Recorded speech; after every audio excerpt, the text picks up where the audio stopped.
We understand what a big decision it can be to make the move into a retirement village, so we're going to explain some of the things you need to know about the financial implications. There's a lot to think about, and it's important that you understand what you're signing up for. Around 12% of New Zealanders aged 75 or more have already made the move into a retirement village. Many of them have released equity from their homes to make that move. So let's look into the details.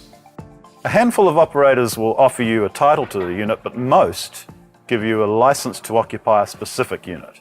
What that means is that it's a right specific to you. You can't sublet it, you can't assign it, and it's unlikely to be a security which you could raise money against. For the great majority of licenses to occupy, if the value of your unit goes up while you're there, you're not going to get the benefit of that capital gain. As an intending resident, the operator will give you a bundle of documents you must discuss with your lawyer before you can become a resident in the village. The documents include the Occupational Right Agreement, the Code of Practice, the Code of Residence Rights, and importantly, the Disclosure Statement.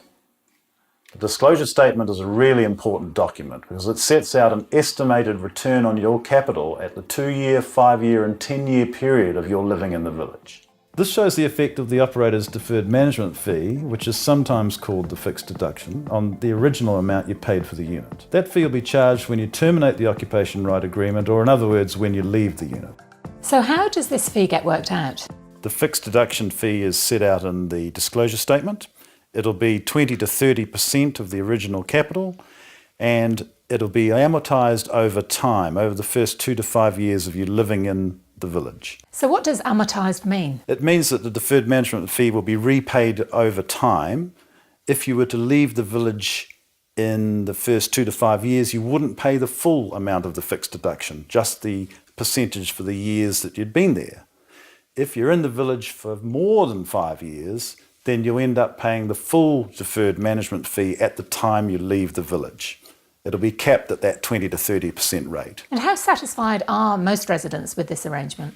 Most residents who have entered into a retirement village with a deferred management fee arrangement are more than happy with the choice they've made. Can you give me an example of how it might impact on people? Well, there's a woman I know in Tauranga who has decided after 4 or 5 years that she wants to leave the village she's in. She paid $350,000 to move in. Now she's worked out that the effect of the deferred management fee will mean she's only going to have $245,000 when she looks around the marketplace. And of course, the marketplace has moved on over that 5-year period. So she's feeling a little bit financially locked in because she doesn't see as many choices for what her money can buy. If you're selling your house to make the move to a village, keep some equity aside to supplement your income. That way you can really enjoy the lifestyle benefits that a village has to offer.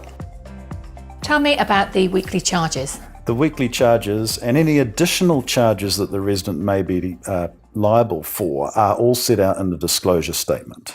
And what other expenses might you need to include when you're budgeting for that move into a retirement village? Well, it will vary from village to village, but in most cases you'll need to cover for household contents insurance, medical expenses, power, phone, normal domestic expenses, all of those sorts of things.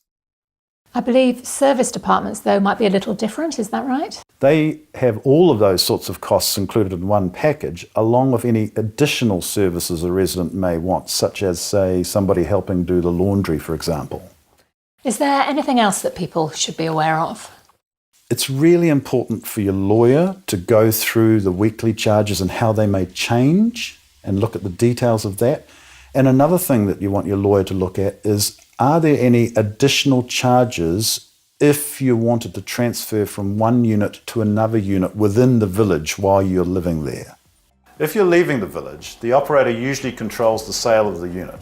This means the resident usually has to wait until the unit's been refurbished and sold before they can get their exit repayment.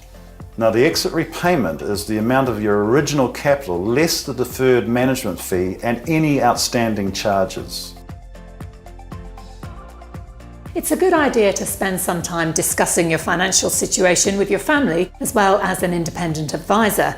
And while you're doing that, don't forget to factor in what your future healthcare costs might be. If a retirement village is going to be your ultimate residential move, We want it to be a well-informed, positive choice, as it has been for a great many New Zealanders.